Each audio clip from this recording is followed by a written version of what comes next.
அதாவது கடவுள் சில பேரை தேர்ந்தெடுப்பாங்க. நம்மளுக்கெல்லாம் சில பேருக்கு கடவுள் பக்தி இருக்கும். I always believe that God chooses you for a reason.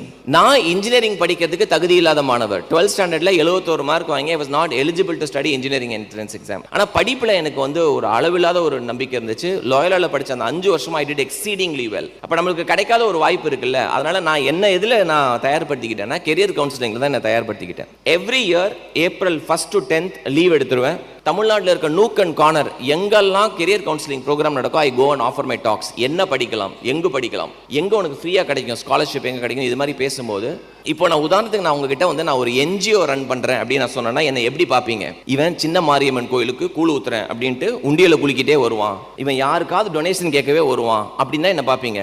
நான் இப்படிலாம் வந்தேன்னா என்னை என்ஜிஓ ஃபவுண்டர் ஒத்துக்கவே மாட்டீங்க. தாடி வச்சிருக்கணும், குர்தா பைஜாமா போட்டிருக்கணும், ஒரு ஜோல்னா பை போட்டு 60-65 வயசு ஆயிருக்கணும் எனக்கு.